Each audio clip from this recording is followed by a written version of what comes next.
بسم الله والحمد لله والصلاة والسلام على سيدنا رسول الله صلى الله عليه وسلم وعلى جميع الأنبياء والمرسلين والملائكة المقربين وعباد الله الصالحين وعلينا معهم أجمعين. أما بعد، أحبة الحبيب صلى الله عليه وسلم، تعالوا بنا لنتحدث عن الرؤيا في النوم أو الأحلام. منا من يسميها رؤى ومنا من يسميها أحلام، وكلاهما صحيح. فالرؤيا التي يراها الإنسان في المنام إما أن تكون حلم من الشيطان أو تكون رؤيا من الرحمن. إما أن تكون حلم من الشيطان أو تكون رؤيا من الرحمن.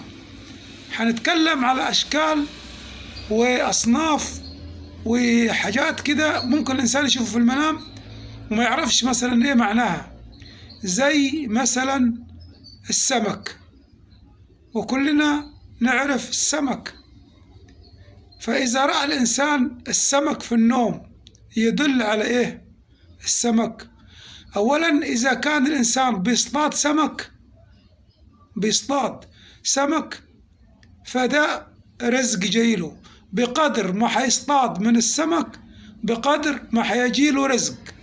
إذا كان هذا السمك بيصطادوا مثلا من ترعة أو بيصطادوا من نهر أو بيصطادوا من بحر أو بيصطادوا من أي مكان، أو حد اداله سمك يعني غير طايب يعني، تمام، فكل ذلك يعتبر إيه رزق أو مال جايله بفضل الله تعالى. طب إذا كان السمك ده يعني طايب ومطهي وجاهز للطعام، فده برضو رزق حيجيلك من غير تعب، رزق ومال حيجيلك من غير تعب. فرؤيا السمك في النوم رؤيا خير ورؤيا رزق، سواء كان السمك حي بتصطاده أو سواء كان السمك مطهي وطايب، فده رزق حيجيك طايب من غير تعب ومن غير جهد. فرؤيا السمك دائما في المنام تكون خير. فمن رأى السمك في المنام يصطاده أو رأى السمك في المنام يقدم له، فهذا خير ورزق يقدم له، ولا يخشى شيء، ولكن يحمد الله سبحانه وتعالى ويكثر من الذكر ويكثر من التسبيح ويكثر من الحمد، تمام.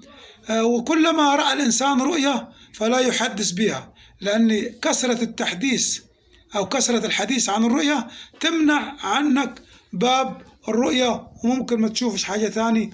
اللهم اغفر لي ولكم وعافي عني وعنكم واسترني واستركم في الدنيا والآخرة، وتوفنا وتوفاكم على الإسلام والإيمان، واحسن لنا الختام يا رب العالمين، واجعلنا في شفاعة سيد المرسلين وتحت لوائه يوم الدين يا رب العالمين. آمين آمين. وصلى الله وسلم وبارك على سيدنا محمد وعلى آله وصحبه وسلم. جزاكم الله خيرا وبارك فيكم، والسلام عليكم ورحمة الله وبركاته. جزا الله خيرا من نشر هذا الفيديو، جزا الله خيرا من نشر هذا المقطع، جزا الله خيرا من ساهم وساعد في نشر هذه الفوائد العظيمة التي بعيدة كل البعد عن الهلس، وبعيدة كل البعد عن الأمور التي يجري خلفها الناس. دائما أبدا الإنسان إذا تعب يقدم معلومة للناس ولا يقدم أشياء يعني ليس لها قيمة. جزاكم الله خير وبارك فيكم، والسلام عليكم ورحمة الله وبركاته.